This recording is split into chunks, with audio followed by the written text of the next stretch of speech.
और सत्यनारायण व्रत कथा है ही है।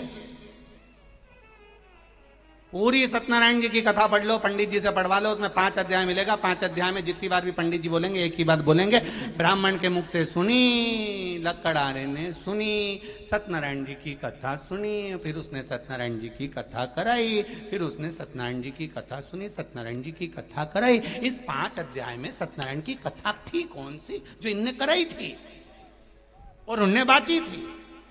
तो वो 5 अध्याय में सत्यनारायण जी की कथा नहीं, स्कंद पुराण में लिखा है सत्यनारायण भगवान की कथा।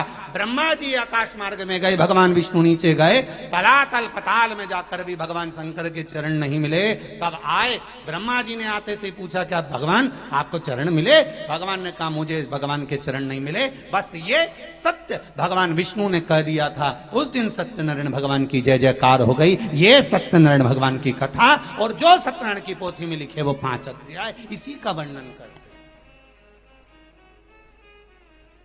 तब भगवान शिव ने कहा हे नारायण तुमने सत्य बोला है। 33 कोटि देवताओं ने फूलों की वर्षा करी। कोई केले के खंभ लिया है, कोई कदली लिया है, कोई मेवा लिया है, कोई पंचामृत लिया है। भगवान विष्णु का अभिषेक करने लगे, नारायण नारायण करने लगे, सत्यनारायण करने लगे। तब भगवान विष्णु की पूजन उस दिन से प्रारंभ हो गई। सत्यनारायण भगवान की जय। तब मालूम पड़ा कि ये सत्यनारायण भगवान है। नहीं तो इतना दिन से तो मालूम ही नहीं था। अपन तो पंडित जी बोलता था कि 5 अध्याय में उनने सत्यनारायण की कथा कराई, तो अपने मालूम तो पड़े कि थी कौन सी।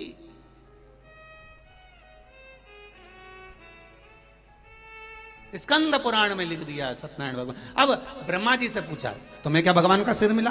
ब्रह्मा जी बोले हाँ। झूठ बोल गए, असत्य झूठ। शंकर भगवान को क्रोध आ गया, शिवलिंग में से आवाज आ गई ये ब्रह्मा झूठ बोल रहा है।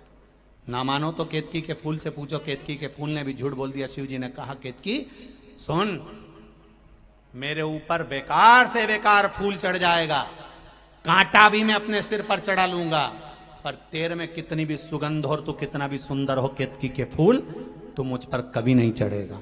अगर भूल से केतकी का फूल शंकर को कोई चढ़ाएगा तो 1000 गौ हत्या के बराबर दोष लग जाएगा। उस दिन से केतकी का फूल शिव जी पे नहीं चढ़ा। केतकी ने कहा गौ माता से पूछ लो। गाय ने कहा ब्रह्मा जी को सिर मिल गया। शंकर भगवान ने कहा गौ माता झूठ बोलती है, तेरा शरीर पूरा पूजा जाएगा, पर तेरे मुख से तूने झूठ बोला इसलिए तू अपूज्य मानी जाएगी। तेरा मुख अपूज्य माना जाएगा। सनातन हिंदू धर्म में कन्यादान आगे से होता है, वस्त्र दान आगे से होता है, मुद्रा दान आगे से होता है, अन्न दान आगे से होता है, स्वर्ण दान आगे से होता है। सारी पूजन हिंदू सनातन धर्म की आगे से होती है। केवल गौ माता का दान गाय की पूंछ पकड़कर किया जाता है पीछे से, क्योंकि इसने मुख से झूठ बोला था। सारे मंदिर की परिक्रमा आगे से होती है, पर गौ माता की परिक्रमा पूंछ से चालू होकर पूंछ पर विराम होती है, क्योंकि इसने झूठ बोला। जब वो इतना झूठ बोल गई एक बार, तो उसका मुख को कितना श्राप लगा। तो तुम अपना अंदाजा लगा के बैठो कि जी हो तुम कितना झूठ बोलती होगी, कितना। ये भाई लोग भी लगा लें थोड़ा बहुत अंदाजा। ये तुम्हारी जेब में जो यंत्र रखा है ना, जिसको लोग तुम प्रेम से मोबाइल कहते हो, इसका नाम है यम यंत्र। ये यमराज के करीब ले जाने वाला यंत्र।